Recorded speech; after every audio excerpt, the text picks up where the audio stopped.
tumbling down. We want to bring in Mark Walsh, who's a freelancer for Fox. You live just a few blocks away and witnessed. Dude, I live on the 43rd floor of a building, which is 5 blocks from the World Trade Center itself. I witnessed the entire thing from beginning to end. People talk about how it looked like a movie. I know when I came walking down here early this morning and saw both towers on fire and people on every street corner, it was like a movie, but you watched the planes hit the towers. I was watching with my roommate. It was approximately several minutes after the first plane had hit. I saw this plane come out of nowhere and just ream right into the side of the Twin Tower, exploding through the other side. And then I witnessed both towers collapse, one first and then the second, mostly due to structural failure because the fire was just too intense. Parker, I assume he's going to come out to the microphones now and make a statement. Looks like the family is there. And they're getting ready to come to the microphone, so we'll listen in. Okay.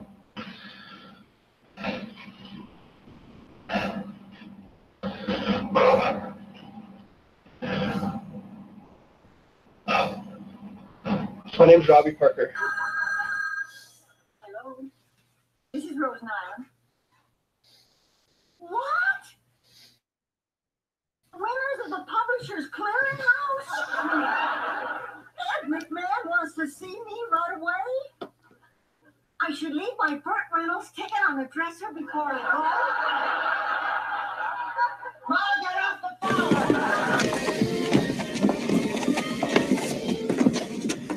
That's quite a wrap you're wearing.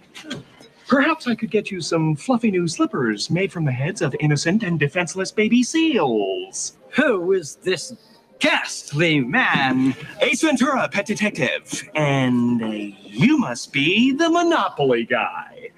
It has to be. It is photoshopped, but it's has to be.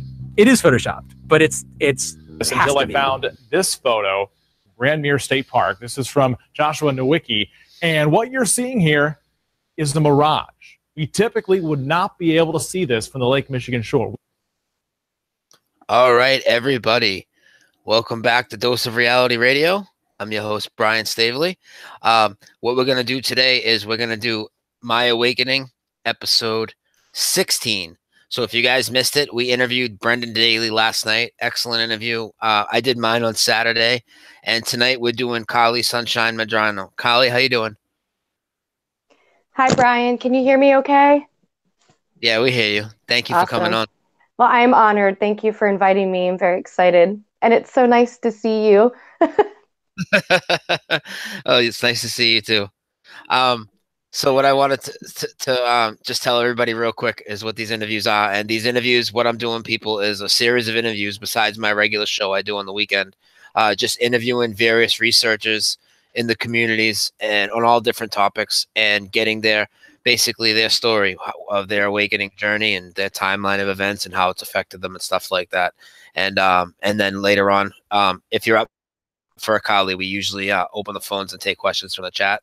If that's cool with you, we'll do that later. Okay. All right. Yep. So basically, people use different terms, and maybe I shouldn't have even used the term awakening series because I hate when people say that they're woke. You know what I mean? Because there's always more to learn, But for you, was it when did you start? Like for me, it was 9/11. I could tell you, exactly what documentary it was or whatever. But what for you made you start researching things? Was it 9/11, JFK, Apollo, the Federal Reserve, chemtrails? What was it? Well, first of all, I want to comment on the whole awakening thing. I understand people don't like to have titles and such, but I actually don't mind that terminology. I don't think there's anything wrong with, realizing that your eyes are awakening to the evil of this world and you're awakening to what is your truth and you're starting to research and your mind is opening and you're thinking and looking at things differently. I'm totally okay with that. But I understand what you mean. Like when people say it in a slang term and they say, I'm woke. I mean, sometimes I think it's funny, but it is kind of thrown around a lot. But I'm okay with the awakening thing. So I think that's a good title for you. I love it. Because it really truly is your eyes are opening. And I do feel like a lot of us have been asleep for a long time. So I think that totally makes sense. But I guess you would consider awakening, and I have this on my YouTube channel, which is Karlee Sunshine. I video log about a lot of my thoughts that I'm probably going to share tonight. Was actually when I was 8 years old, and this is a very odd story to probably start this out with, but maybe we'll just dive right into it. But my awakening started with more of like a spiritual, supernatural kind of experience that I had when I was 8 years old. And it didn't have anything to do with like, not necessarily as much like government lies and agendas until later I realized that the government was involved in this. But I actually had a very odd experience with what most people would consider an alien a gray alien. I know a lot of people are going to be, oh my gosh, I'm turning this off. But I had a very scary experience with a creature that visited me in the night when I was 8 years old. And I video log about the experience. And, you know, even at that time, at 8 years old, I had no idea what this was that I was seeing, what I was experiencing. I just know that it was evil to me. And I was sleeping, and I woke up and felt this, like a presence or some kind of, I don't know how to explain it other than just like an evil presence watching me or like smothering me or there. I say watching me probably is the best terminology. And I woke up and got out of my bed as a young child and looked out my window. And where I used to live, I lived on a first-story house, but it was on an exposed basement. So my bedroom was actually on the second floor. And there was nothing outside of it except a window. And there was a creature outside my window.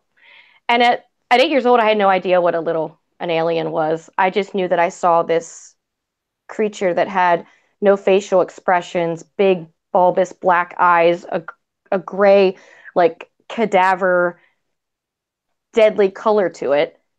And it was outside my window. It was very angry that it couldn't get into me, inside of my window. It couldn't get into my room. It couldn't hurt me.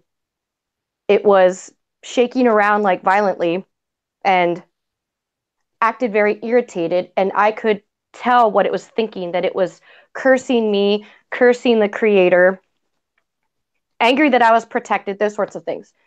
And I'll go into a little bit of my background as far as spirituality as well, and this will kind of make sense. And literally all I could think to do was just to say a tiny little prayer, and I said, God, help me. Like, that's the only thing I could think or say. I couldn't really move. I couldn't speak many words, and this thing went away. And that, as scary as it seems, at 8 years old was like, oh, my life was kind of hunky-dory and pretty normal up until then. And when that happened to me, everything changed. I looked at things differently. I looked at the world like there was this dark presence I never knew existed before. And I really started digging into researching like what in the world this was. And that brought me into researching a lot on like the alien and the government agenda. Now we fast forward the whole way to now, I understand that there is no other planets, there's no outer space, and these creatures are not from other planets, they're not visiting, but that they're really just some kind of supernatural evil entity. You know what I mean? And a lot of people would agree with me on that. But to have had an experience like that changed my life at 8 years old. I looked at the whole world differently. What were you going to say? No, I said I would agree with you on that. Yeah. A lot of people kind of come to that conclusion, especially those who have had experiences like mine. And I'm not going to go into it as in detail like I do on my video log. If someone wants to check it out, I think I have it called Karlee Sunshine, My Backstory or something like that. But that I started at a very young age then researching, and back then there wasn't like, I didn't have a computer or a cell phone. I was literally going to the library at school and trying to find out what this creature was and what had happened to me. And luckily I ended up with the right conclusion and not the wrong conclusion. It could have really gone down the wrong rabbit hole thinking that of the whole alien agenda, you know, and I went the other way and realized that this thing was very evil. And why would it curse God and curse me and be angry at me, you know, if it was just an alien from another planet, which is just so silly. And it all makes sense to me now that once I like found the truth on the shape of the earth. But as I grew up, like I said, it made me look at the world completely differently, as far as I didn't trust anything teachers said. I wasn't trusting things that the government was saying because of how the government could possibly be involved in those sorts of things.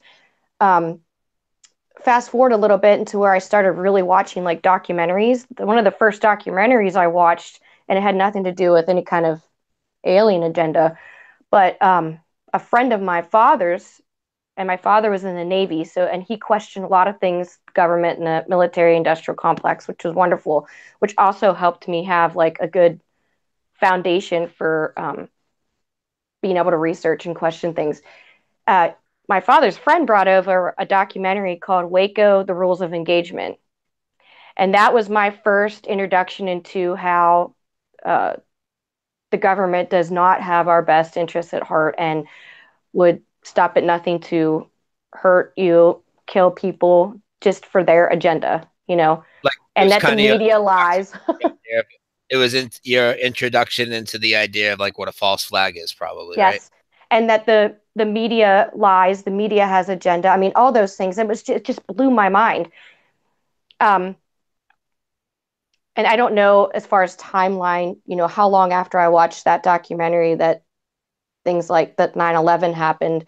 But when 9/11 happened, I didn't know, you know, what was going on immediately. I remember I still lived at home, and I worked that day. I didn't work till the afternoon. And I remember waking up, I slept in, and coming downstairs and then going into the basement. And my dad was sitting down there watching TV. And I was like, what's going on? And he said, immediately, we're going to war. So that was my first, you know, interpretation of what was going on. But it didn't take long after that, a couple years into it, that I got involved in, like, Facebook wasn't even a thing. I was doing research on like MySpace and, you know, social media like that, and just the regular internet. But I became friends with people like Dylan Avery and Corey Rowe, who did 9/11 Loose Change, which was an introduction. I mean, whether we think that those documentaries are completely correct or not, it was an amazing introduction for me.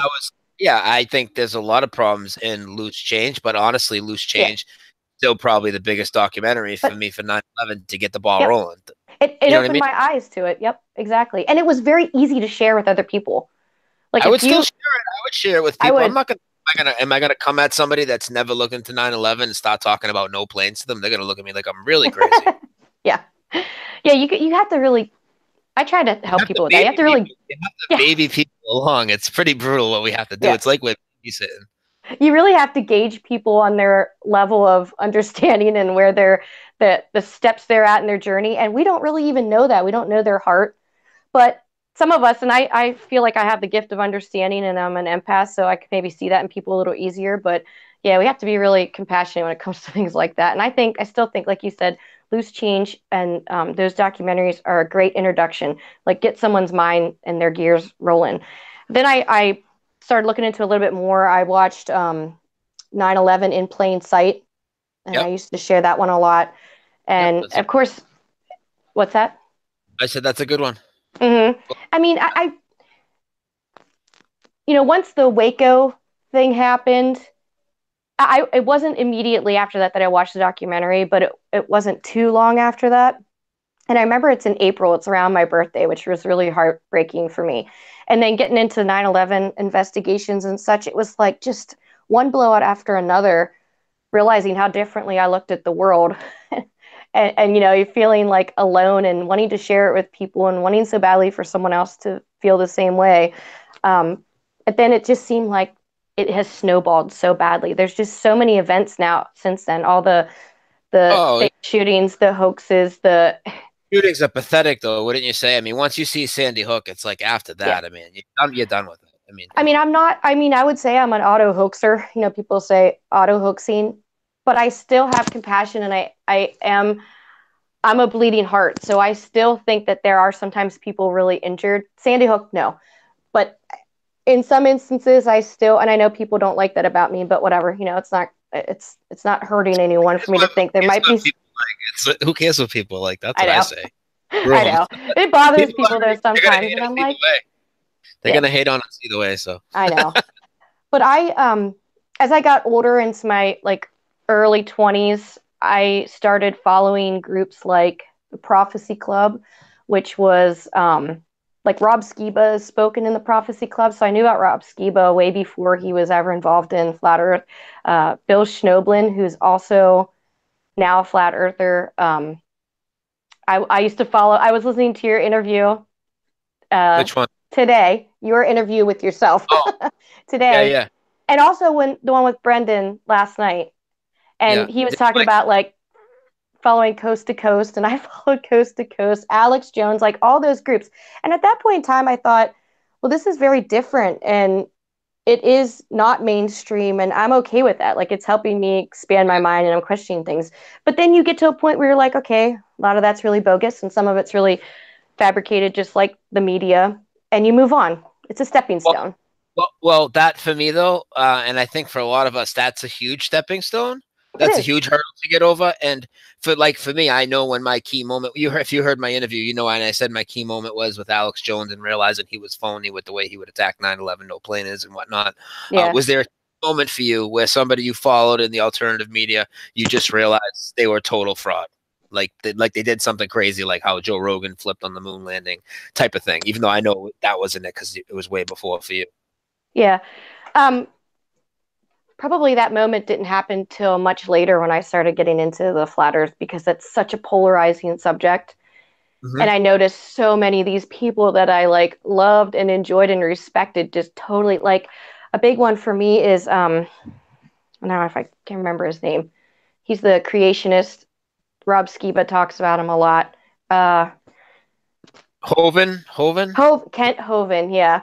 Like, he was huge for me growing up, because there was a time that I wanted to be a creationist archaeologist. I wanted to go dig up dinosaur bones, and I wanted to prove creation. I wanted to disprove evolution. And Kent Hovind was someone like I really thoroughly followed, and I loved his videos on dinosaurs. And I'm still not 100%. That's another thing that's different between me and even a lot of the community that I'm around now.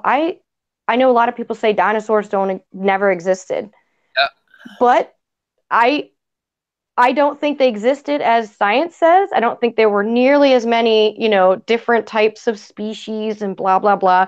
And I don't think they were billions of years old. And I don't believe the original story as to how they went extinct. None of that. But but you're still not gonna just rule it out just because a group of people rule it out. And that's like why I wanted to have you on, because you're like me, open-minded. And like when we get more into the Flat Earth stuff in this conversation, I'm gonna ask you about some of your theories on different things. Because like I know I have some theories like on the sun that are way different than the general, Flat Earth consensus or whatever. Yep. So I think that's good that you have other thoughts like that, And the thing is my opinions change. My theories change. I kind of adjust myself when I get new information. I think we all should be that way. I don't think that means you're wishy-washy. I think that means you're learning. We should always be students, But like the dinosaur thing, for a very long time, I studied the Bible. I even went to school to study the Bible. Now, I don't bash people over the head with it, but there are some things in there that I like. They talk about fire-breathing dragons in the Bible, and they talk about long-necked, long-tailed creatures like a dinosaur. Some people say we have found some, evidence of bones and such. Like I said, I don't believe the original rhetoric, but I do think that there is some evidence that, like, I would call them dragons instead, not just dinosaurs, because mainstream called them that. Okay, yeah. Yeah, because that already has a term set to it, and people think dinosaurs. Right. I think you're saying they're 65 million years old, and anytime there's a label put on something, that's what happens. It's like you have to take the whole set of guidelines that people associate with. Like, well, and look at the history books. I mean, it's an odd subject, but look at the history books, and there are so many stories of people fighting dragons and all over the world. So I think that there's still some truth to it. But that's something that I wanted to be, like when I was much younger. I'm like, yeah, I'm going to be a creationist archaeologist. And Kent Hovind was one of those people like I followed. That definitely hurt me. Like, but that a lot of the hurt from being disappointed in a lot of these speakers and like radio shows and stuff came probably closer to when I was like learning about the Flat Earth. But yeah, like Coast to Coast, like I said, Alex Jones, a big radio station I listened to for a while was called Ground Zero with Clyde Lewis. I don't know if you ever heard of that one. I think I've heard it. Yeah. for a I couple never followed. years. I remember hearing it, but I never followed it.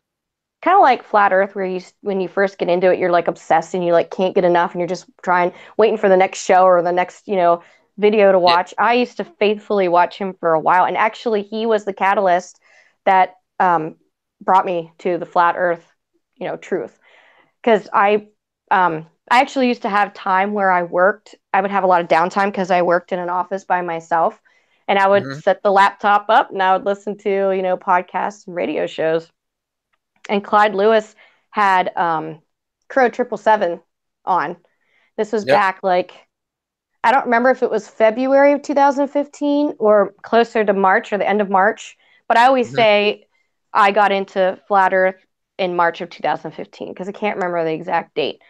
But Clyde Lewis had Crow 777 on, and he was going over his whole lunar wave. Yep. And they called it Lunomaly, like a lunar anomaly. And I just thought that was so catchy, and I couldn't wait to watch it. And I'm like, what could he possibly be seeing on the moon? It's like, but it really, really intrigued me. And I mean, that almost hit me harder than once I got into Flat Earth, because I was like, what is he seeing? Like, that video is huge for me, and people hate me for it, but in my opinion, the moon isn't even solid, and I think the moon is some sort of projected light, and people hate that opinion, but that's just what I observe.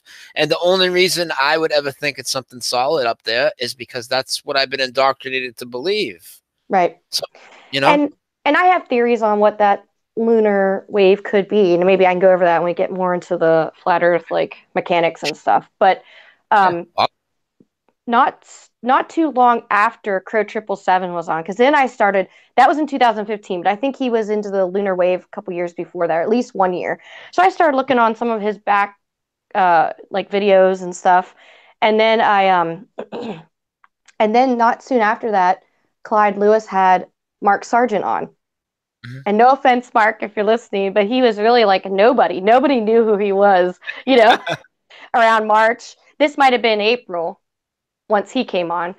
And they didn't even really call it Flat Earth. The show's name was called This Geoid Earth.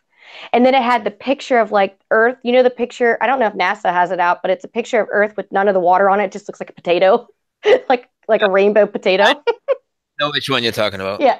So that was the picture on this episode. And I was like, that's interesting. Of course, I watched it. And Mark knows this because I've told him before, it wasn't a very good interview. And it wasn't his fault. Clyde Lewis just didn't let him talk at all. He let him explain it. Honestly, those I can't listen to them because the hosts are so rude, and they just step all over the guests, and it's like, what are you doing? I would say that's also one of those points in my life where I was like, man, I was disappointed. I'm like, why? Already that was so polarizing. I'm like, why aren't you letting this guy talk? I've heard you have people on here talk about the stupidest subjects, crazy outlandish subjects, but you wouldn't let Mark really talk that much. And then he had a lot of callers calling in, and they were really rude. And I'm like, wow, I wasn't getting much information. But at some point, Mark gave out the info on Eric Dubé and his Atlantean conspiracy website. And I started looking into that. And again, I couldn't get enough because there was hardly anything out. He didn't have videos. Well, all there was at the time was Matt, and then Eric, and then Mark event. And then there was really no for a little bit. There was a little just then for a while. And I don't even know if Mark might have just been starting his clues. I was thinking February. I think March he started. Yeah, or February or something. That's what kind of got him onto the show. But I don't remember listening to his clues. I didn't listen to. I knew I kind of saw about Math Powerland, and no offense to Math, but it kind of just sometimes someone's presentation turns you off a little bit. And I didn't watch his shows all the way through, his videos. I didn't watch them till much later. You certainly don't watch his live feeds now, I'm sure, because they're just terrible. Oh, I've watched some of them. Oh my gosh, God love him, because rock star. Yeah, something. But I don't want to talk bad about him. He's very. I just think bad. I'm just laughing. Yeah, he's very eclectic, and some people probably love that, and some people I'm an anxious person, so. Sometimes when someone's a little bit too all over the place, it doesn't go well for me. But I did get into Eric Dubé's stuff just reading it, because I think he did have his 200 proofs were part of it, excuse me, on his Atlantean conspiracy website. So I got into reading this. I'm like, oh my gosh, there's a lot of reading, 200, paragraphs. That video was huge for me. The 200 proofs video. I had already been in it for a few months, but once I seen that, I mean, that kind of cemented it. Yeah, but I don't think that video came out for like another year. He just had the 200 proofs was like an article. It was just all reading. I seen that. Maybe it was the article I seen. I just know it was a lot of reading, and there was hardly anything else on there. There was no, I don't remember any links to anywhere else. But then as I started really trying to dig, like I met and got into researching like Mark Knight and his channel, Wakey Wakey. And he had stuff from back in like 2014. So I could dig a little bit into his information. Dave Moore. What's that? Wakey Wakey had stuff that far back? He just, I don't know if he was quite as popular, but once I wasn't into it in 2014, but once I met him just through social media, I started digging back into other stuff that, he had, just like blogs, I think, just stuff he had written. Yeah. Dave Moore or Dave Murphy or allegedly Dave or D Murphy 25. He has a lot of different names. I listened to his 2-part series. Those are really good. Oh, really good. I still use those. All these guys I'm talking about. Yeah, that interview that he did on Late Night Macedonian TV, that's probably the best interview. I like that one. The interview that Jaron did on Higher Sides and the interview that Eric did on Higher Sides. Those are like really top notch. David Weiss does some really good interviews too that are like right the interview the one he did with Chris Jericho. Yeah. That one's insanely good. And that I went and looked at it on Jericho's thing where his people were, not on David's channel, to look at the comments. And there were so many people giving positive comments and like were really open-minded to it. Like that interview was really good. Yep, I agree. And sometimes like if you know someone that does just a good interview, even if it's like 30 minutes, 45 minutes, like I think that Dave's allegedly Dave's was only like 28 minutes or something, wasn't it? What they broke down. I think it was like more like 45. Oh, was it? There's one that floats around that doesn't have any of the questions in it. It's just his answers because the questions are like in another. Yeah, there's a cut version. There's the full one too. Yeah. And it's like, even just like that, it's not really a content video. There's no like graphics. It's just him giving answers. Like sometimes that kind of stuff is just so great to be able to share, start someone off. But I'm trying to think who else was like some of the first. When you mentioned how it doesn't have the graphics and stuff, but you know what? That's what's great about Flat Earth is there's different people with all different styles. So for some people, you do need the graphics and the presentation, and you have people like ODD, for instance, who puts out really high quality videos that are really good for beginners. I think there's a little bit of everything. Yep. And then Eric will come out with tons of points, but it's really kind of dry.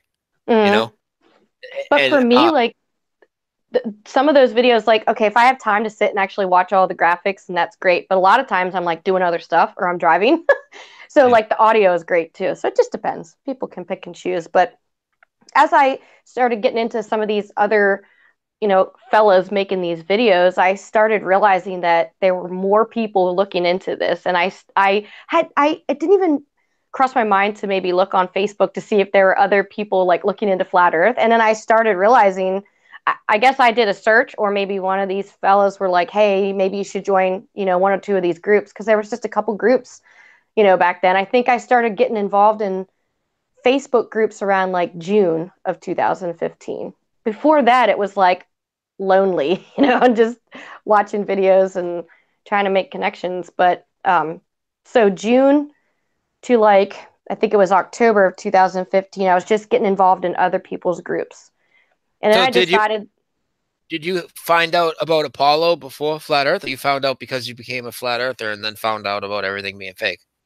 I wouldn't say I researched like the moon landings and such before Flat Earth quite as in detail, but I never thought we went to the moon. And but the, what is it? The Challenger that exploded, like that, that rocked my world. Like whenever I found out about that, once I got into Flat Earth, but the moon landing, growing up as a kid, I never thought that looked like there's any way possible that was real. Like there's look at the lunar lander, man. It gets brought up every show. We might as well talk about it.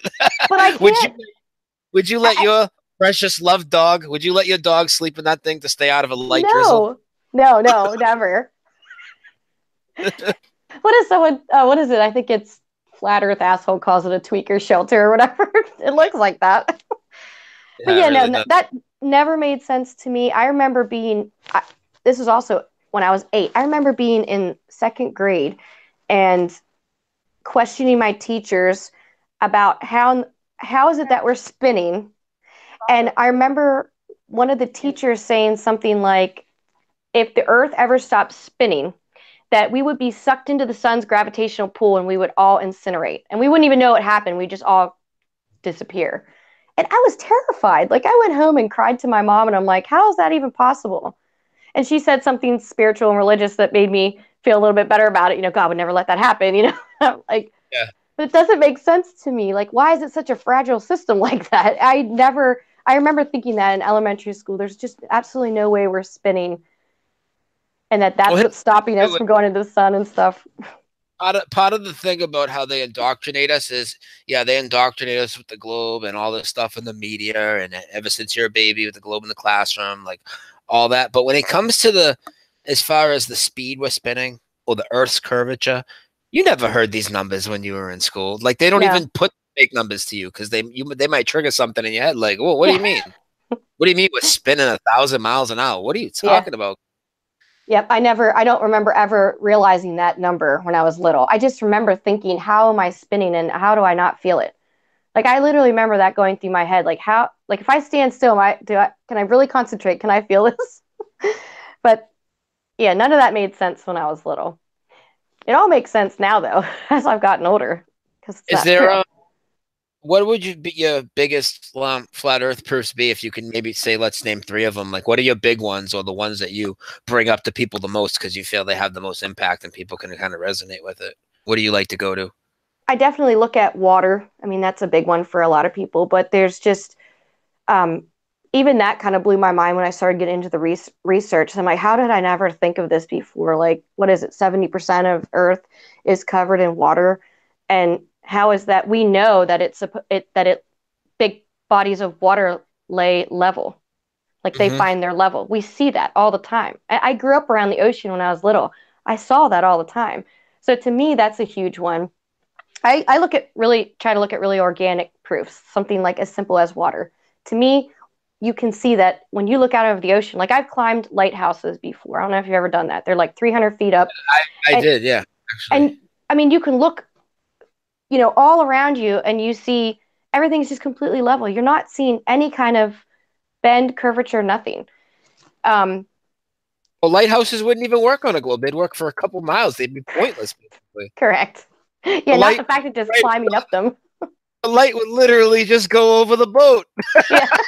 I don't know if people get that. I love that one. Like, the light would just go over the boat. That's so funny. We laugh about it now, but these are the kind of things that why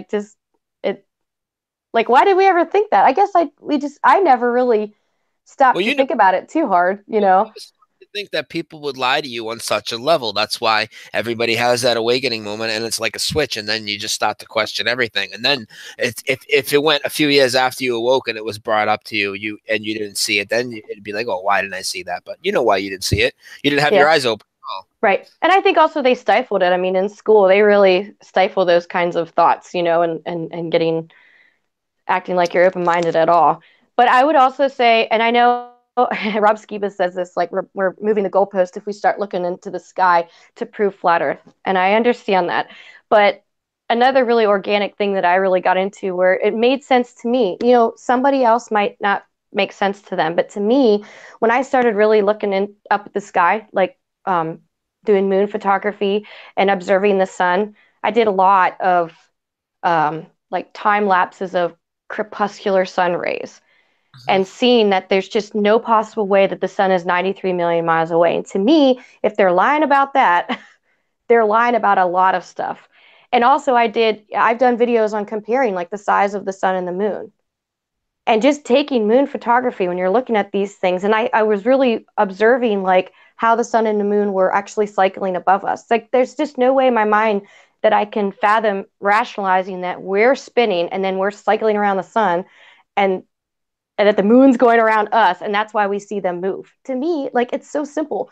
The sun and the moon are cycling above us, and they're similar size. Like, it doesn't take a genius to see that. I mean, it's those are very easy things for me to observe, and I've watched them for, it'll be 4 years in March. So it's been a long time observing these things.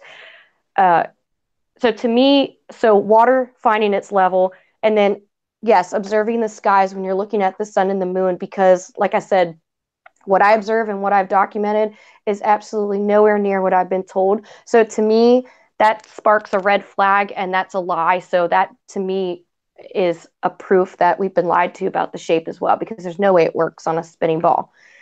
And another proof that I really liked, and I wanted to do a video on this, but I only did it on part of it, is the way our bodies actually work. Our bodies are created to be on a stationary plane. Like the way our eyes move like gyroscopes, and the way our ears work. Now, I didn't do a video on our eyes working like a gyroscope, because right before I was actually going to put the video together, I did a search and someone else had already done something similar, and I didn't want to step on someone's toes. So I just did a video on how the workings of our inner ear are, and how they literally, our heads and our ears off balance. Yeah, to keep us balanced. I mean, yes, we move around, and then our body knows we're moving. But when we're stationary, you're stationary. If the earth was moving, you would know. Our ears, the inside of our ears literally work like a three-way bubble level, to keep you balanced so that you're not dizzy. I mean, and you would know, their ears are created so that you can feel just the tiniest little bit of movement.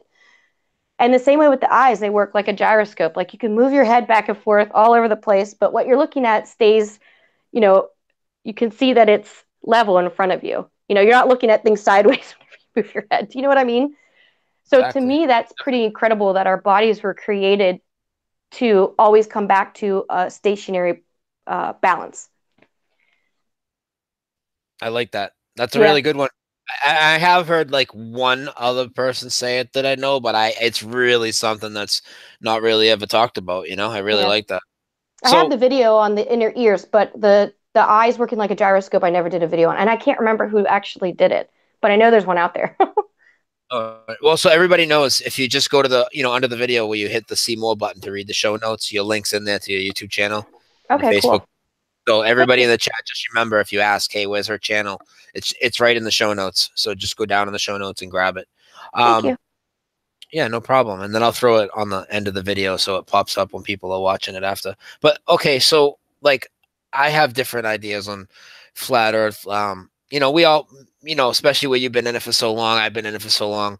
I mean, we all know amongst us that there's no curve, there's no spin. I understand we still have to prove this to the other side. We still have to show new people. But, we also progress the conversation and have our own theories about some of the other things, and some of my thoughts on how close the moon are. It's totally different than the general flat Earth consensus. What are some of your theories on some topics that you would say you disagree with what, a lot of people, like you have your own kind of, whether it be the sun, the moon, how tides work, anything, like where you're a little different than most, you think? Well, I actually have a pretty in-depth theory on Earth working like a terrarium, and I can explain that. But there are some things, like, and no offense, because I listened to your interview with yourself. Like, there are some things out there, like, people do photography of the sun, and they say, oh, the sun is like the clouds are behind the sun. And doing some, amateur photography on the side, I notice that that's just out of focus. You know what I mean? The sun is so bright. Like, you can do that with a flame or a flashlight. Like, you can do that. I can go outside when the sun is exiting. That's what I call it. And trying to get pictures of like a silhouetted tree. And if I don't focus that completely right, the tree branches look like they're behind the sun, or the sun looks like it's in front of the tree. But that's because you're not focusing the camera right. You know what I mean? I don't know how far away the sun and the moon is, but they're not 30 to 50,000 feet away where they're within the clouds. There's videos out there, like there's a really incredible video from a plane where there's some like ripply clouds, and the sun, you have to understand like the perspective. Like, we tell everybody the sun isn't setting, it's moving away. So it's going to look like it's going down. But like from a plane, as the sun has exited, it's gotten very far away, and that bright red orange sun looks like it's under the clouds in this video. People have probably seen it. Oh, I know the video. And people are like, oh my gosh, the clouds are, the sun is below the clouds. No, the sun is just exiting. It's pretty far away. And that's also why you're seeing it so red, because the farther the sun gets away and you're looking at that sun through like atmospheric lensing and atmospheric pollution, then it's going to change its color. So you're obviously looking at the sun through a bunch of cloud cover and any other moisture that's in there, and it will change the color. That's why we also see when the sun exits and the moon exits, or it enters our line of vision, if there's a lot of moisture closer to Earth, you see it be that blood red color, like they call it a blood moon. Because once that sun or that moon gets close enough to you, it's not red anymore. It's because it's gotten close enough to you that you're not looking through layers and layers and layers and layers and layers of atmospheric lensing and pollution and things like that are closer to the ground. So stuff like that, like I have an issue with. I'm not going to like condemn anybody, but I also don't like that to be spread around, because I'm like, that makes us look a little silly. Things like that. I also see that just because of doing moon photography, like, and please don't take this the wrong way, when you say about the moon looking like it could be see-through, because you can see, like during the day when we see the moon like 14 days out of its cycle, it looks like what you want to call craters, or the shadowed parts or the darker parts look like the blue color in the sky. Mm-hmm. But if you really zoom in on it close enough, it's not the same color. You know what I mean? Although, on the flip side, I've seen there's one picture at least floating around out there where someone got a star in the phased part of the moon. So not the part of the moon that's actually showing, the phased part where it's darker. And I don't know how to explain that either. But I know that what I see when I look through my camera, I'm not seeing that that you're seeing the blue sky through the moon. You know what I mean? Mm-hmm. But I've also thought, what if that star is just closer to us than the moon and it just went in front of the moon, and that's why people saw it? You know what I mean? Like they're possibly a lot closer than we think. Yeah. And I think some of them do occult the moon and go in front and behind, I don't know. There's some things like that I differ with some people. There are days that I flip-flop on my theory as far as... Oh, yeah. Me and Paul were talking about it like last week on my show. We go back and forth on our ideas on the sun all the time. But honestly, I think I don't mind that. And if you're even going to share things like that, I would probably put out a disclaimer. Like, I don't know if this is true. But it's okay this out. This is my... That's what I tell people. Speculation is good when it's stated as such, because that's how we progress the conversation. You just tell people, hey, we're not saying this is fact. Right. This is my theory, or this is an opinion. And it may change. Like I said before, like I'm open to absorbing new knowledge and changing my opinion. And to others who are watching, if that resonates with them and they've observed the same thing, then that will make sense to them. And that's why, I've gotten into sharing and observing things and documenting things, because to some people, they're going to be like, oh my gosh, I thought the same thing. I've just never been able to like document it or see it. And they appreciate that, But I'm trying to think of some other things that I differ. The dinosaur thing, which I mentioned earlier, I don't feel the same way. I don't always feel the same way about how people talk about the sun and the moon definitely have a relationship. And there's like, I don't want to say that I think that that the moon is reflecting the sun's light, but it definitely is mirroring of some sort, maybe the energy of whatever it is off that sun. I mean, the phasing shows it. When the moon is full, it is 180 degrees opposite of the sun. Mm-hmm. And there's no, you can't put that out of your mind. You know what I mean? So there's definitely, whether or not it's absorbing energy, like when it phases and it's closest to the sun, when it is a new moon and it's completely dark, that it's out of energy, and once it passes it, it's absorbing energy and recharging, and then it's fully charged when it's opposite of the sun. I kind of think that the sun kind of powers like that with the moon, but I also I am, this is my opinion, like I say, I speculate. I think that Polaris might be the key to it, and that might be where the sun is getting its energy. Yeah. I mean, it could be. There's so much we don't know, which is frustrating, but also exciting because I love learning. And then this last year, I've really been pretty complacent, and I've taken a step back. I've done some videos here and there. I really need to get my inspiration back and get back into getting out there and learning new things so I can share with people. But it can be very exciting, just trying to figure it all out. It's like never ending. Oh, it's never ending. And if you think that's why I always tell people, hey, it's okay that we disagree or that we make mistakes. Mistakes are fine as long as you admit them and correct them and move forward. And you tell people, hey, this is why I was wrong here, and this is what I think now. There's nothing wrong with mistakes. And then when we've been lied to for personally me for 40 years and personally and other people for thousands of years, and the indoctrination that they have, the control of the media, NASA, I mean, they're holding all the cards. To think from realizing this 4 years ago to now that we're going to have all this shit figured out, I mean, that's quite a bold idea. Yeah.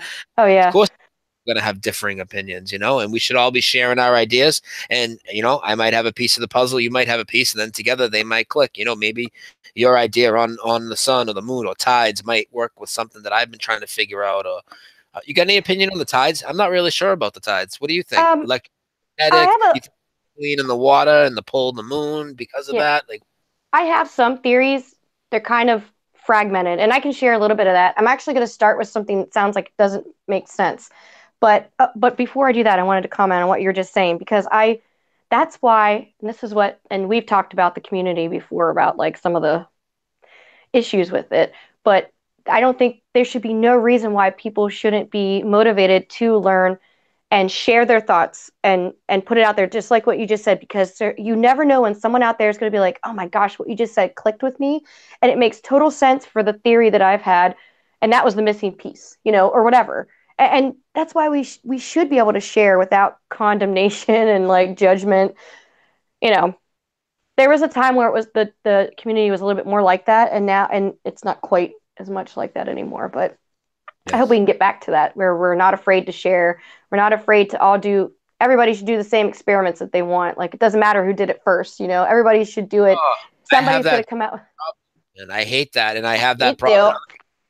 People want credit for they did this and they did that. Yeah. If you took your time and scripted out a video and did a documentary, you'll get credit for your documentary, but don't say you discovered something by something that's already been there. And people have, just because you documented it, drives me crazy. Yeah. But okay, so I'll share a couple little things that I thought about. So for a while, I took a break from Flat Earth as far as making videos. I still was involved in Facebook. I can't get away from that. But for a while there, I was just studying a little bit of geological things going on Earth, including the Kilauea volcano was erupting on the Big Island of Hawaii. So I was into that I still, watch it, but for 4 months straight, I was really gung-ho on this. And I noticed from a Flat Earth standpoint that basically, in a nutshell, Kilauea volcano had a lava lake in the middle of it. And they had earthquakes. The lava lake drained 2,000 feet. All that lava came out 20 miles away in a line of fissures. 23 fissures exploded. And these fissures, it was literally exploding lava up into the sky, and it would create a cinder cone around it, look like little mini volcanoes. But I watched this live for a really long time. I mean, day and night. It was 24/7, live video. And what I noticed was funny, because I'm on there. I'm I'm not a flat earther. Nobody knows who I am. And I could just kind of pretend this doesn't exist for a couple minutes. But I'm noticing people on there, they're why does it get so much stronger? These fissures would literally spray twice as high when it was nighttime. And everyone was oh, that's because of the gravitational pull of the moon. And I'm we've been watching this for 4 months. Nobody seems to understand on here that the moon is only out at night for 14 days of the month. What is happening the other 14 days? Because the moon's a tiny little sliver. You know what I mean? It's not as strong. And it's out during the day because its cycling is different, So it was funny. I'm thinking these thoughts in my head. Well, what I kind of came to the conclusion of is it seemed like the moon had nothing to do with the strength of the lava exploding. It actually seemed more like the sun suppressed it while the sun was close to it. The sun was cycling and it was daylight. And as the sun moved away, it was able to like explode stronger. Do you know what I mean? I was like, is the sun having more to do with the tides and also like the power of suppressing the lava? Is it doing the same thing with the salt water? You know what I mean? I don't know. It's just something I was kind of like amazed at, that this is what we're actually observing, that when that sun exits, because in our world, the sun is close and it gets close when it's, people say when it's rising, but I say entering our line of vision. And then it goes farther away when it's, exiting or it's setting, like the real world says it. And you could... The real world? I wouldn't call it the real world. Well, you know what I mean? It's more like the real world on MTV. It's terrible. Yeah, that's their own little fantasy land that they're living in. Yeah, like the fake world. So let me ask you, and we're going to come right back to the flat earth too, because we still got a lot to talk about. And then if you don't mind, we'll take some questions and calls if anybody wants to call in. But I want to ask you about a few other topics that I know you've talked about. Sure. What about giant trees? Giant trees, no forests on flat earth, and giants themselves. What's your idea on all this stuff? Yep. Well, do we have time or do we have to go on a break? We can go on a break if you need to right now. I'm going to take a break in like 15 minutes just to... Oh, okay.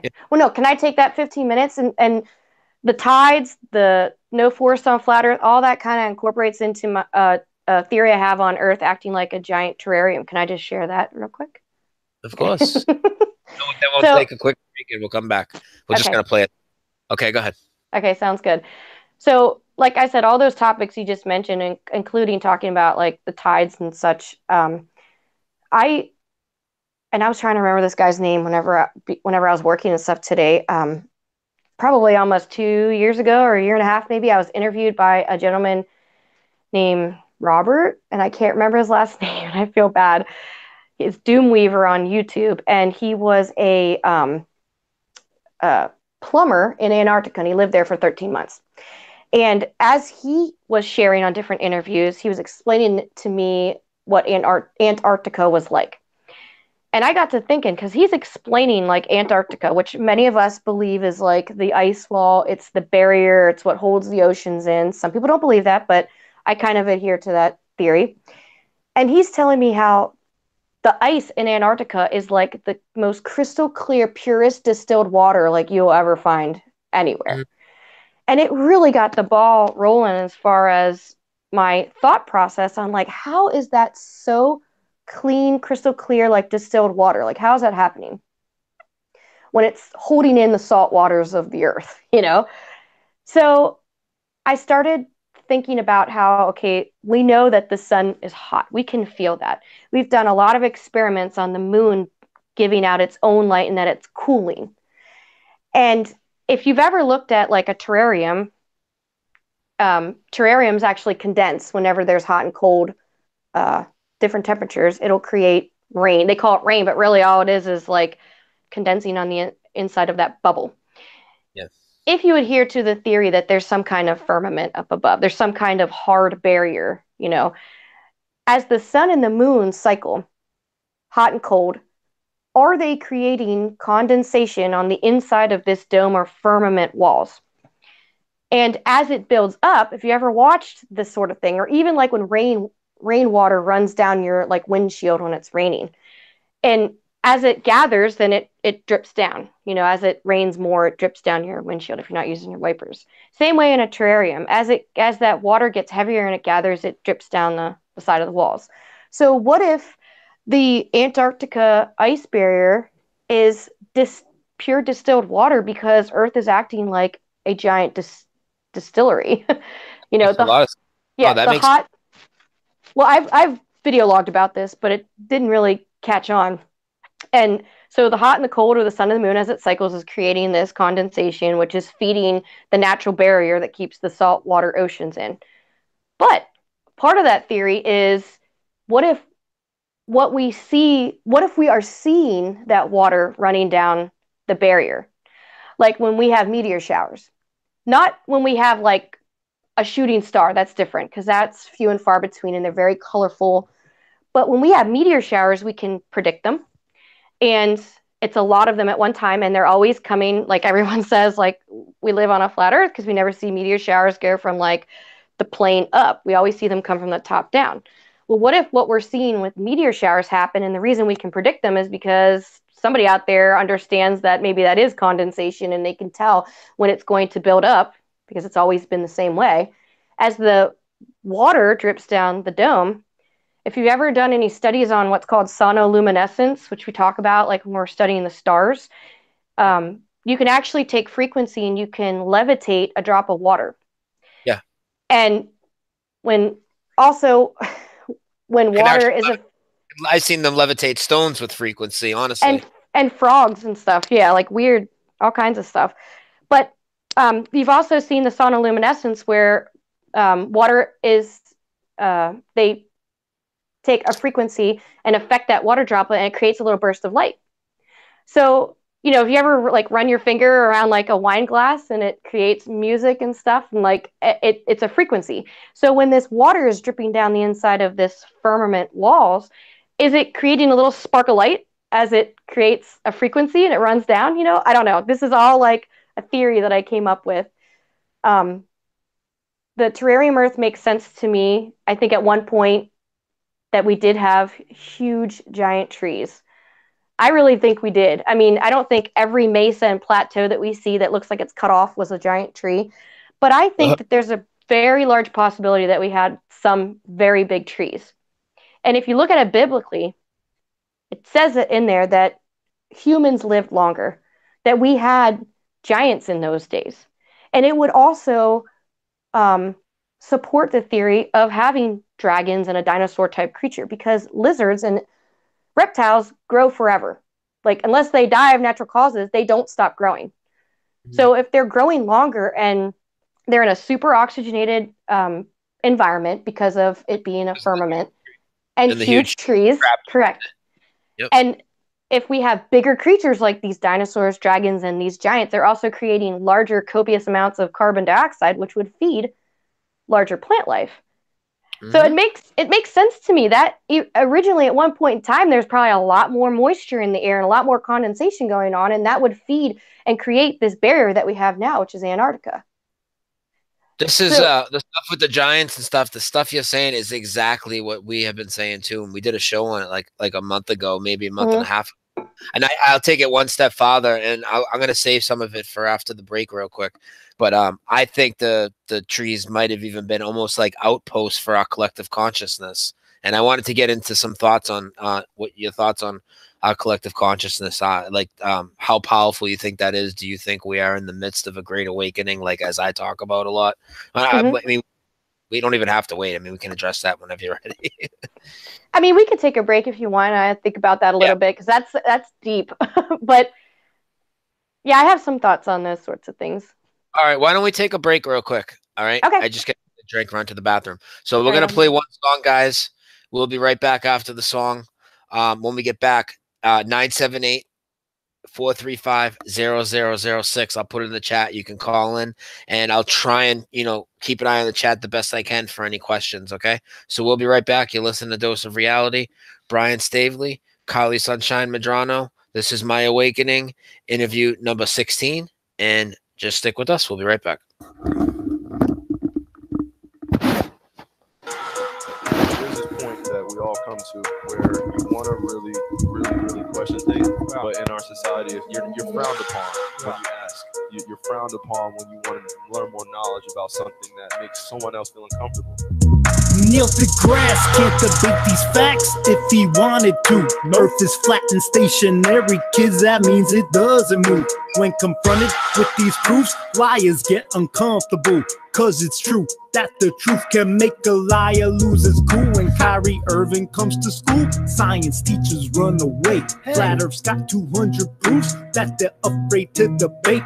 When he says it to their face that their NASA pics are fake, the expressions that they make always make my day. Go, NASA's been tricking us all. Gravity isn't a law. Ha, ha, your whole reality's flawed. Thinking you spin on a ball, but Yeah, it isn't your fault. You just repeat what you taught, repeating and teaching your students this small, and they evolve somehow out of nothing at all. Have you ever really questioned the nonsense that you were teaching, or the superstitious pseudoscience shit you're repeating? Like, we're from a Big Bang, our ancestors are algae, water curves to the earth thanks to the magic of gravity. Planes flying straight lines, water lies in straight lines. Don't horizon lines form horizontal straight lines? No matter how high, there's never a curve. Observe it for yourselves. Look in the flat earth. Neil deGrasse can't debate these facts if he wanted to. Earth is flat and stationary, kids, that means it doesn't move. When confronted with these proofs, liars get uncomfortable. Cause it's true that the truth can make a liar lose his cool. When Kyrie Irving comes to school, science teachers run away. Flat Earth's got 200 proofs that they're afraid to debate. When he says it to their face that their NASA pics are fake, the expressions that they make always make my day. Hey, when I first heard that Kyrie Irving was a flat earther, I was thinking, what the hell is my dude smoking? Then I listened to his interview, and I knew he wasn't joking, because a lot of the stuff that he said made sense. And I said, I gotta debunk this. Epic fail. Turns out the Earth's flat, still in stationary, and we're living on a plane that likely isn't planetary. Gravity's a lie. Stars are lights in the sky. Water always lies level, no matter how high.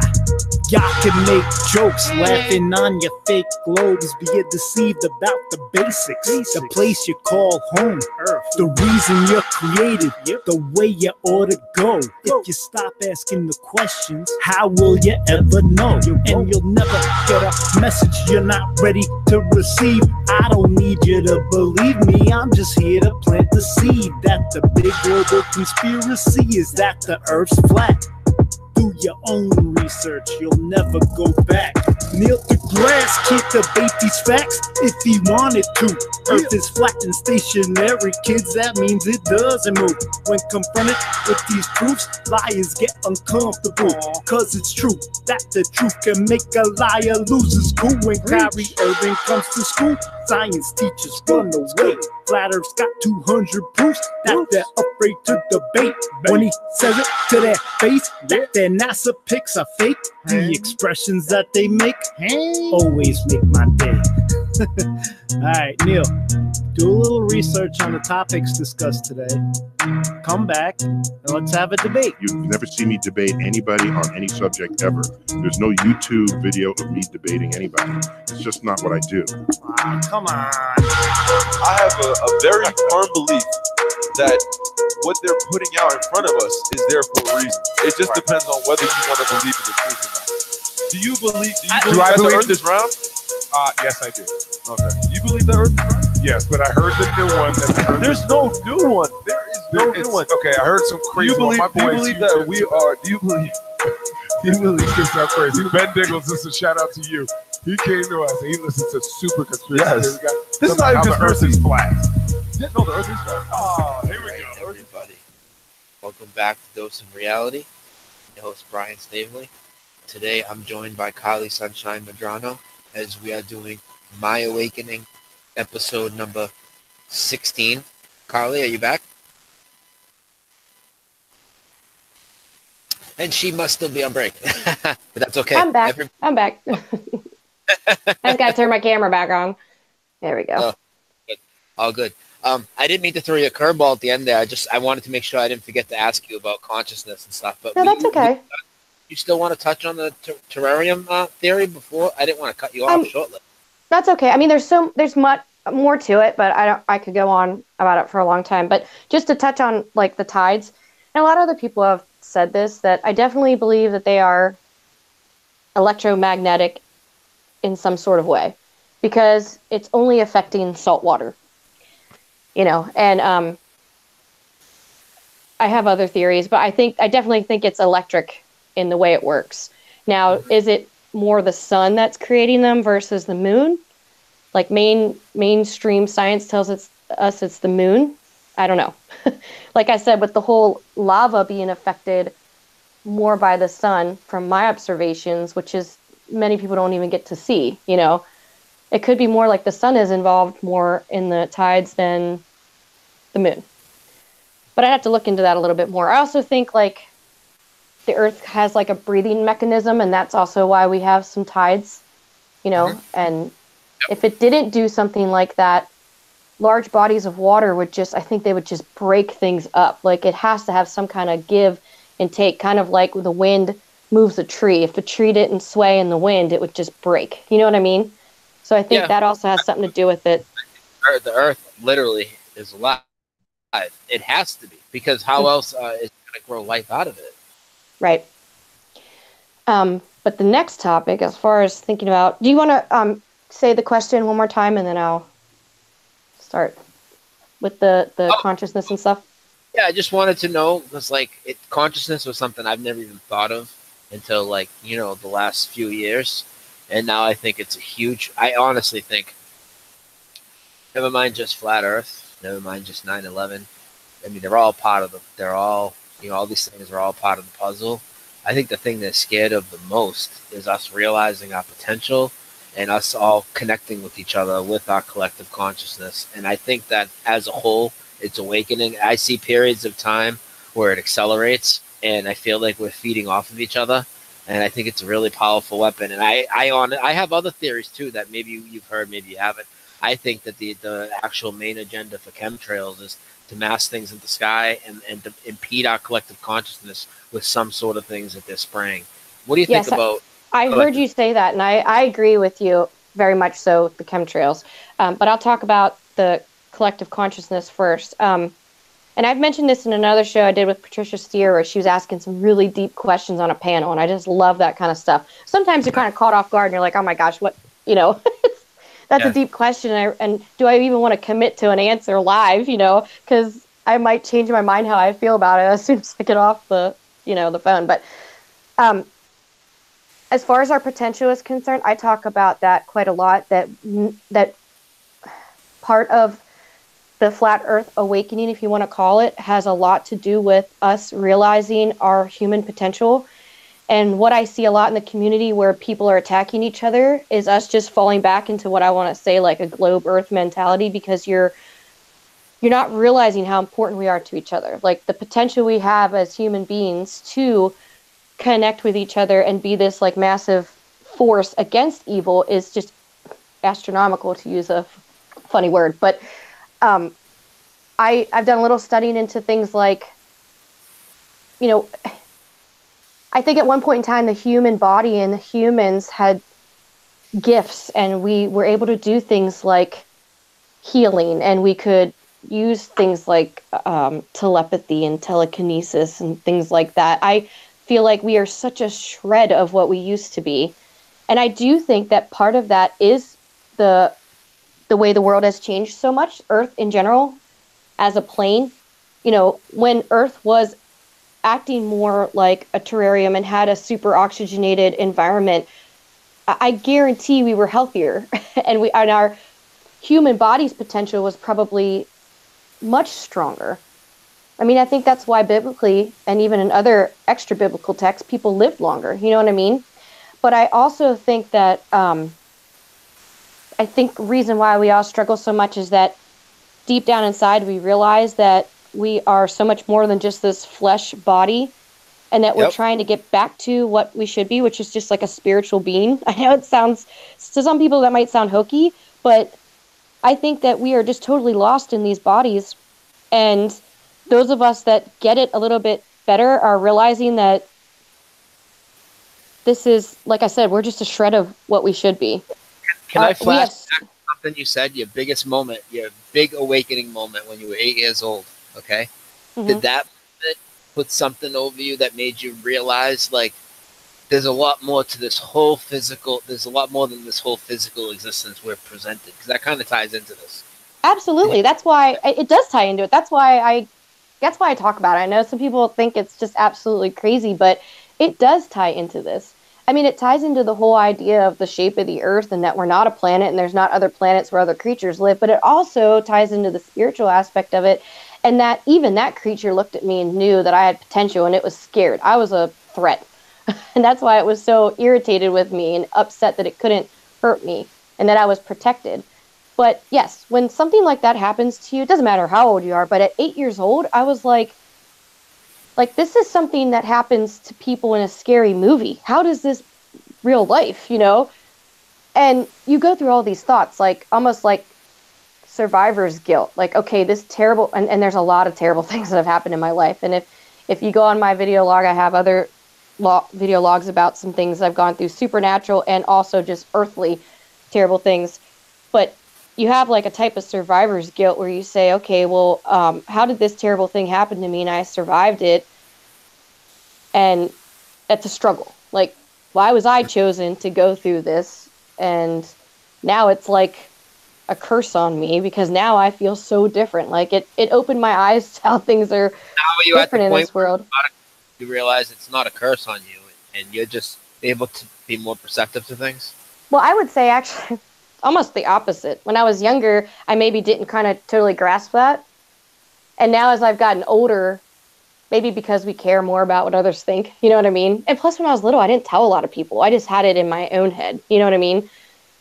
And there was a lot of other distractions going on when I was younger that, and maybe that's why these things happened in my life. But a lot of other bad distractions happened that stopped me from really fully maybe, you know, researching those sorts of things or getting into it. But I think it might almost get harder the older I get, the more I learn, because the more I realize how separated I am from other people, you know, and the rest of the world. But that doesn't mean, I know that sounds like such a negative to anybody out there, you know, maybe listening to this that is new as far as their eyes opening to how different the world is. Don't let that hold you back, because I wouldn't trade it for anything in this world, what I've gone through. Like, it's made me a very strong person. So I can't imagine not have going through what I've gone through and then realizing this information. It would make me crazy. You know what I mean? So I think everything that's happened to me since I was 8 years old has prepared me and brought me to this level where I can understand these sorts of things, like the earth is flat, you know, and to be able to learn and teach others about it and share. How has your awakening, all topics that we talked about, considered, and that obviously changes you as a person on the inside, the way you obviously act around people and the way you do things. How has it gone with you in your personal life with being I'm the black sheep of the family type of thing? Have you gotten through to loved ones? Have you gotten through to your parents, kids? How's that gone? Has it been rough? Has it been good? Well, I only have my mom left now, and my mom actually took it really, really hard. So we talk about a little bit here and there. She's actually very much a devout Christian, but whenever I explain to her about, I've talked to her about a lot of things. She knows about a lot of things that I've researched, and she's pretty open to it. But when it came to the subject of the earth being flat, which is just crazy. Like, why is that so hard for people to, take in? That's why I did a Apollo moon hoax video, a short video for me, like 40 minutes last week. And I made sure I didn't include the words flat earth because I just wanted to the Apollo crowd to get the people to look at that. The people to find moon landing. Because, like you said, the flat earth is so triggered. So she got totally triggered by it. She was like, what? At first she was like, I remember explaining it to her because I was so excited. When you learn something new and you're like, certainly people are going to get it like I did, you just want to you want to throw up the information to them. And I, that's what I always say. Like, oh man, I threw up all over them and now they don't get it. But, I said this to her and at first she was kind of giggling and almost like manic about it. And then she just got hysterical, like cried. Because my mom, like I said, is a very strong Christian. And she was like, if this has been true, why hasn't God told me? And it's like, she took it personally, like God had kept it from her if it was true. And so her reaction was to say, what's that? I said, God didn't tell her about the globe either, though. Exactly.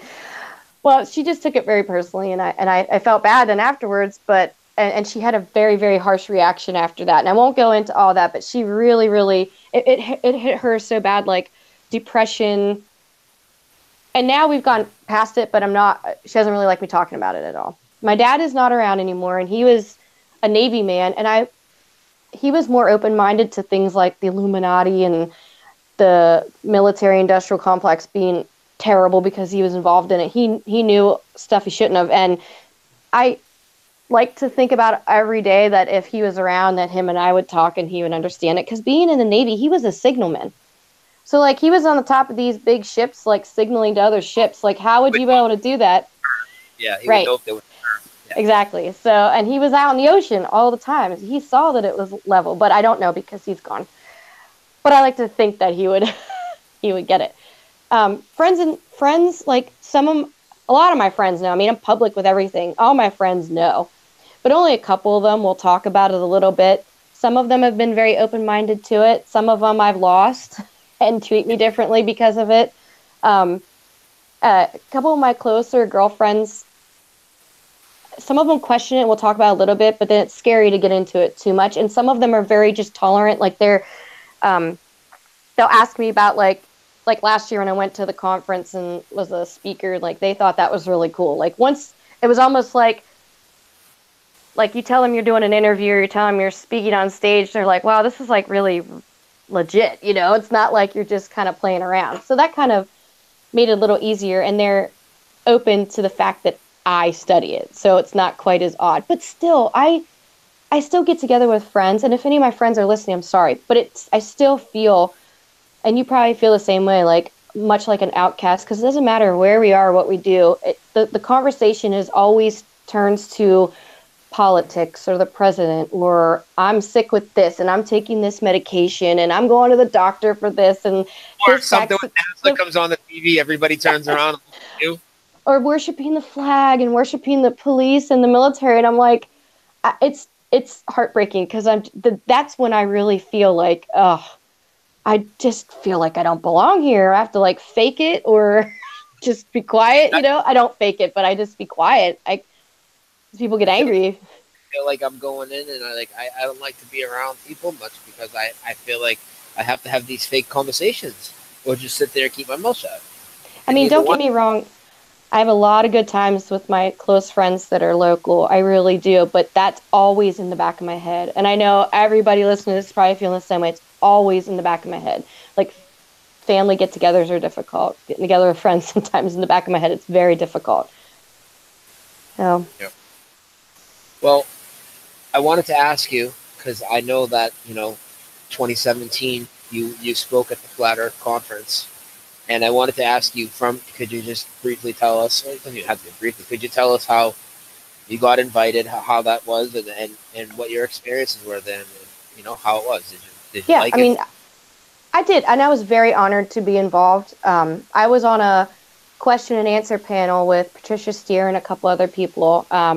David Weiss was on the panel, Daryl Marble, or D Marble, it's YouTube, Mr. Thrive and Survive, and Bob Nodell from Globebusters. And then Patricia was the host of the show live on stage, and she had a couple questions. And then they had two lines of people during the conference, just people watching the conference that stood up that wanted to ask us different questions. And I absolutely loved it. I was terrified at first because you're standing in front of like 500 or 600 people, and then there's so much media there, and it's like live coverage, and you're really putting yourself out there.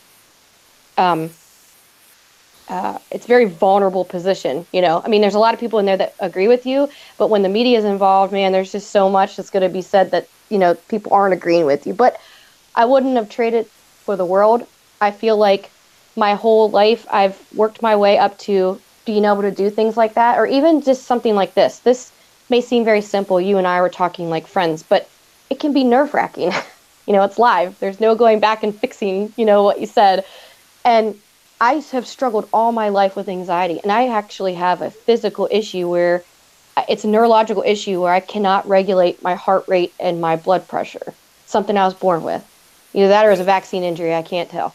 But, those sorts of things, like something I've dealt with my whole entire life, and then to be able to work my brave up, my courage up to be able to do things like this, to get to the point where I feel like I can document and share with other people, or to go on stage and talk in front of people. It was just an out of this world experience. Sorry about that terminology, but it was just really incredible. And I loved it. I know a lot of people question, things about the conference as in like the expense of the tickets and such. But I think that's just ridiculous. People hate it. Because you know what? It's okay. So it's okay if we go to a friggin' concert. Yeah. And drop a couple $100, but we can't go meet a bunch of like-minded people that we never get to be around because, like you said, we're always the outcast everywhere we are. Why not go hang out? I wouldn't want if I. It was I watched you. I watched the whole thing live. Yeah. Me and a friend. Last year's conference was my first Flat Earth meetup. I had not been to any before that. So my first meetup was like, do it up big, 500 people or whatever it was. And like you said, a concert, like Wayne, my fiance and I, like we're going to a concert the 1st and 2nd of December.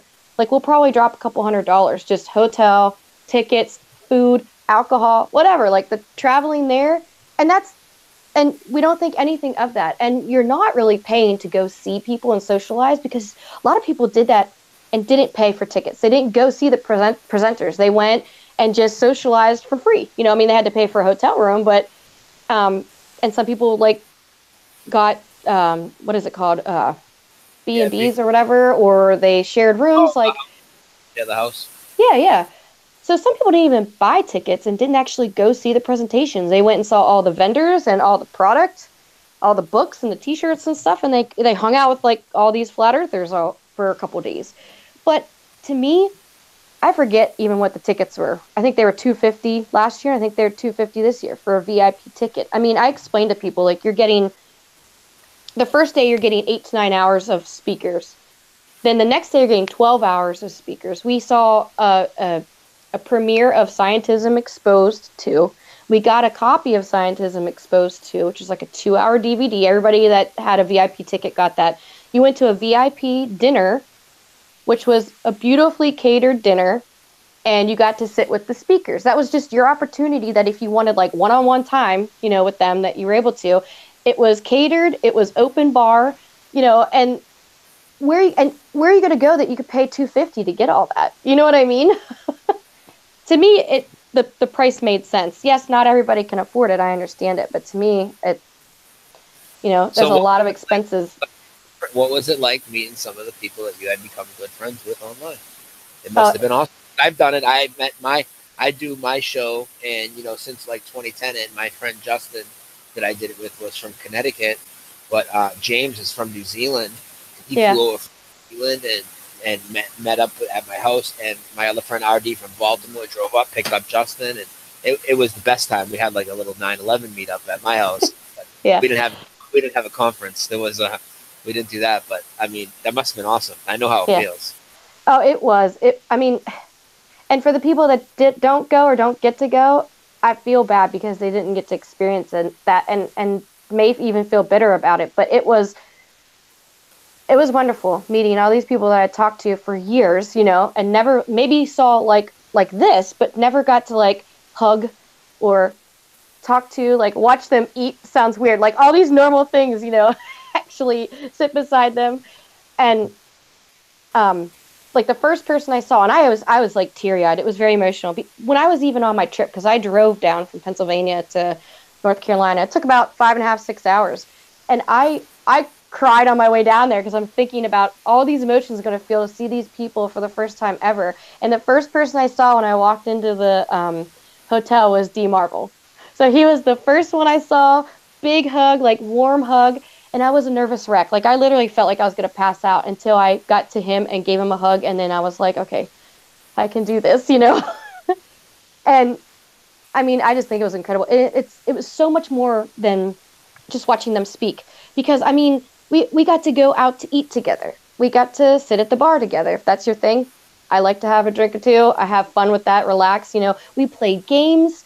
We traveled together. We went to the Billboard, which was amazing. People had parties here and there. Like, it was just so much fun and so much socializing. It was like a super high. Like, it was actually depressing to leave, Yeah. So to me, it was an incredible experience. I can't say anything bad about it. Made some new friends in the community that you weren't already following or whatnot? There was. And what's crazy, and okay, I don't mean this to sound vain at all, but everybody's walking around with like a name tag, and I had people come up to me like, oh my gosh, you're Karlee Sunshine. And I'm like, yes, I am. Like, and it was just crazy. people to recognize you, but plus you had a name tag on. But I was like, I had some people come up to me that aren't on Facebook, don't have a channel, just only followed some of my videos. Like, never had a face out there. Like, I never got to see them. Maybe they commented here and there, or they're just like closet flat earthers. And they would come up and say hi to me, and I was like, that is such a good feeling. And a lot of people leave the conference not being closet flat earthers anymore because they just are so motivated by seeing all these fellow like-minded people that they're okay now with coming out, you know? Yeah. When did you start your YouTube channel? I don't know if we talked about that. When I remember in October of 2015, I started my own flat Earth group on Facebook, and then that just like grew exponentially because now I have like 12 of them or something, maybe even more than that. But my channel, I don't think I started channel till March of 2016, so it's been like 2 years. Yeah. I'd have to go back and look. I don't remember because I think the channel was around a little bit before that because of just getting on other people's channels and commenting and stuff. But I don't think I started making content till March of 2016. What are some steps you'd like to see people in the community take to maybe get this thing rolling better or smooth? Or I think the potential that everybody has as far as doing the experiments and the videos and the talent, the singing, the art, all that, it's already there. I think we need to work on, like I said earlier, understanding how like precious and special we are to each other and stop the infighting, like really work on each other's egos, because that's really what holds us back. Like literally, there's not the CIA or some weird like undercover group that's trying to stop the flat earth from social media and YouTube. We're doing it to ourselves. You know what I mean? I mean, there is evil out there, but I mean, the majority of what's going on is we're just killing ourselves from the inside out. the finger pointing is so frustrating. The finger pointing and the inability to just be a little open minded and just put your thoughts out there. It's like so frowned upon, Yeah. Like, I don't know what the good word for it is. It's just that there's so many people that preach one thing and then they turn around and they're so judgmental, Or they get so jealous, like you said earlier about like the ego and people being concerned about, I was the first one to do this or I already did that. It's like, everybody understands that we need to be like this, like school of fish moving in the same direction. You know what I mean? And I said this at the conference in front of everyone. Someone asked about leaders. One of the questions was like leadership, like who could we pick as a leader or something like that. And I'm like, I don't think it needs to be that way because humans are fallible. We all mess up. And we've seen that in every person that anyone wants to consider a leader because they have a big channel. Everybody makes mistakes. It's hard to put all your like intentions and all your confidence and your respect in one basket because people are going to let you down. It's inevitable. But all of us are leaders. Like all of us now, even though some of us have been in on 3 or 4 years, like we're still the beginning of this. I don't know how long it's going to take till it reaches critical mass, but all of us are the first. We need to be the leaders going forward. Everybody needs to learn how to like get along with each other so you can teach your children and the next generation and the next friend or family member that isn't open yet. You know what I mean? Like that's who needs to be the leaders. That's the kind of stuff I want to see change. And I've been talking about it for 3 years at least, as far as the predicament of the community infighting and stuff. But I don't gotten a little worse as of late. Well, you know what? You can say that, but I remember like back in December of like 2015 being involved in a bunch of groups, and I mean cattiness and horrible like backstabbing, people complaining and saying I did this experiment first and you did this, and like to the point where I'd cry at night, anxiety attacks. I'm like, I'm done, I'm going to quit flat earth and I'm not ever doing this again. It's been going on since the beginning. I mean, there's people that aren't even involved anymore that I remember from the beginning that just quit because they're like, I'm done with the drama and everything. Like it's not, for them it was too much, you know what I mean? It's probably always going to be there, unfortunately, but I feel like if enough of us work towards not being that way, it might help. Yeah. This is what I'm sorry.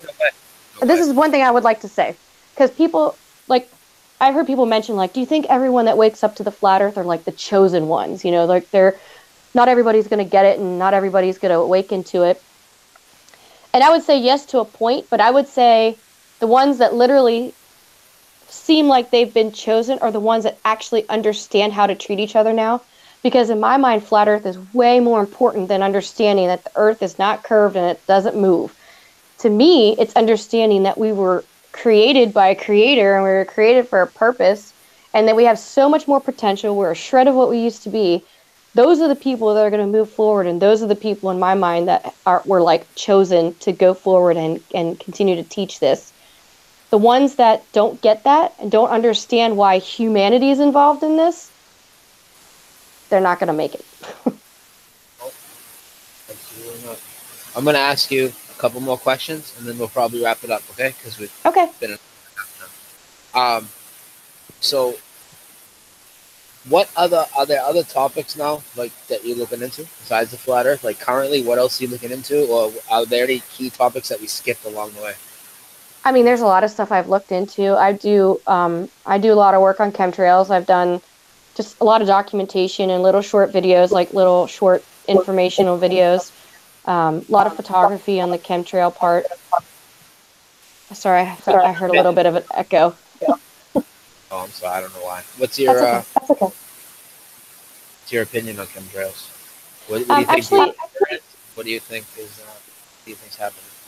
Mine mirrors yours quite a lot. I don't necessarily think that it's being done to poison us, because how would the elite or whoever is supposedly in control protect themselves from it? You know, if it's, I do think that there's a byproduct of it and it makes us sick. Yeah. Yeah. But I also agree 100% because of what I've observed every single time that those chemtrails are being sprayed in the sky. They're going in a direction where they like it's blocking the sun. Like to me, it is blocking the sun out. I do think that is could be for health reasons, because the sun has a pivotal. I want to say it's very important to us as far as health. The creation of vitamin D. I think there's also an unknown that doctors don't tell you or scientists can't explain, that when you're walking outside barefoot, the connection you have with the earth is almost like, and the sun, it's almost like an electrical download. Like I think if we walk outside with shoes on, that we're not grounding ourselves. When you ground yourself and actually touch the earth with skin and you're out in the sun, I don't think it's as dangerous. I think a lot of people have dangerous consequences in the sun because they're not grounding themselves. I think that like when we go to the ocean, and I know David Weiss agrees with me on this too, we go to the ocean, we feel like $1,000,000 because we're standing in like sand and glass, and we're around salt water, we're breathing it in, or we're in the salt water, which is also a conductor of electricity, and then we're standing in the sun. So we're getting some kind of energy download, you know, plus the creation of the vitamin D. So I definitely think chemtrails are blocking out the sun, but they also do it at night. So I think they're hiding something in the sky.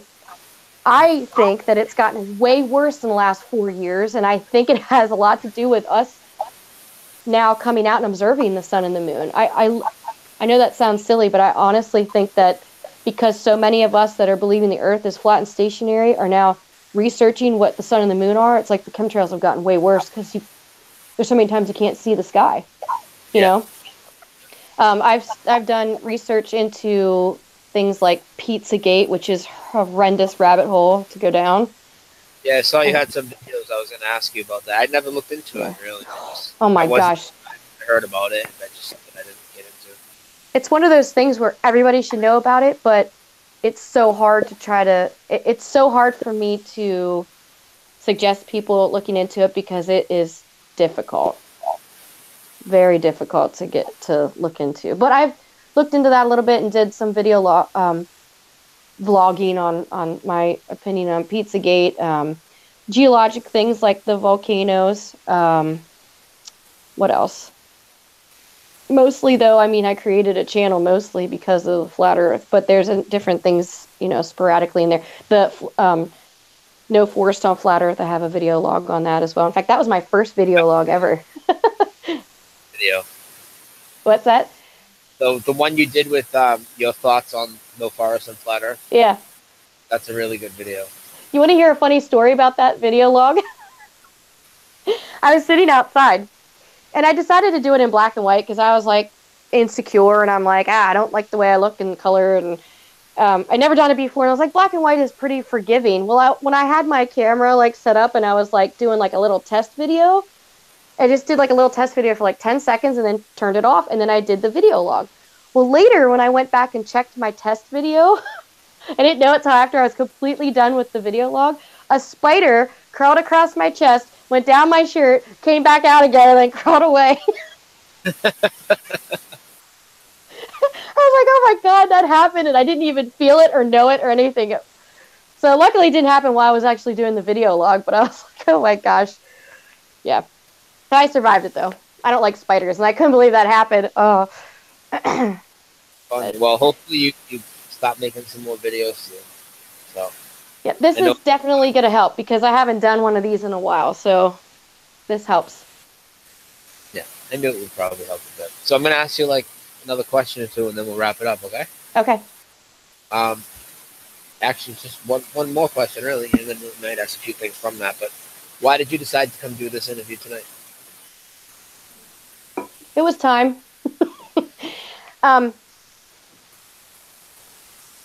You and I think have a really good connection, and I think you understand my thoughts, and I think I've shared with you before that I really struggle big time with the attitude of the community a lot, and sometimes I literally have, it's almost like a depression. I literally have no motivation to help others. I don't want to get in front of anyone and share my thoughts, because I feel like sometimes it's like it's not doing any good, you know. But you and I share a lot of our theories and the way we look at the community and truth in general and just humanity and everything, and I respect you, and I think this is a good platform to get on and start sharing again. You motivated me, so I appreciate that. Thank you for coming on. It was a good night. It went fast. It's already 10 o'clock. No, 10 o'clock. You have big plans for tomorrow? We're going to go over to Wayne's daughter's house and have dinner, I think. But no real big plans. Yeah, I'm going down to visit my mother. It's a couple-hour drive, but I'll see a lot of family and stuff, and then back to work Friday morning, so a lot of travel tomorrow. I have to work Friday also. Yeah. But, maybe sometime you can come back, and when we just do our regular roundtable type show on a Saturday, maybe you can join us. Yep, I was going to say, I heard you talk about roundtable discussion, and I love those. So if you would have me, I would love to get on a roundtable discussion. All right, well, then we'll plan something soon. I'll definitely let you know. Like, awesome. within a couple weeks or something, we'll figure something out. Sounds good. All right, thank you so much for coming on, Karlee. And everybody, you can subscribe to her channel.